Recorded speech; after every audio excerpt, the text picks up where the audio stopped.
മണിപ്പൂർ കലാപക്കേസ് പ്രതി കണ്ണൂരിൽ നിന്ന് പിടിയിലായി എന്ന വാർത്ത നേരത്തെ പറഞ്ഞിരുന്നു. തലശ്ശേരിയിൽ ഒരു ഹോട്ടൽ ജോലി ചെയ്ത് വരുമ്പോഴാണ് ഇംഫാലിലെ രാജ്കുമാർ മൈപാക്സന പിടിയിലായത്.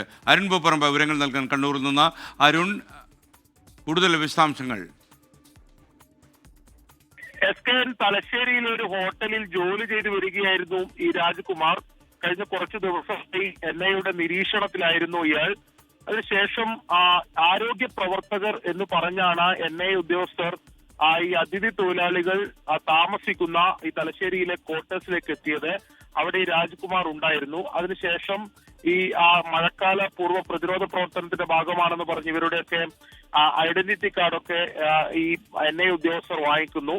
അതിനുശേഷം ഈ രാജ്കുമാറിനെ കൂടുതൽ പരിശോധനയ്ക്ക് വിധേയമാക്കുന്നു.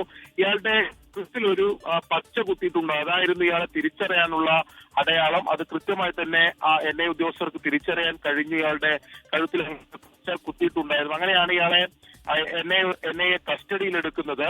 ഇയാൾ നിരോധിത സംഘടനയായിട്ടുള്ള യുണൈറ്റഡ് നാഷണൽ ലിബറേഷൻ ഫ്രണ്ടിലെ അംഗമാണ് എന്നതാണ് നമുക്ക് ലഭിക്കുന്ന വിവരം. ആ സംഘടനയിൽ തന്നെ ആയുധ പരിശീലനമൊക്കെ പൂർത്തിയാക്കിയിട്ടുള്ള ആളാണ് ഈ പ്രതി എന്നതാണ് എന്തായാലും പറയുന്നത്.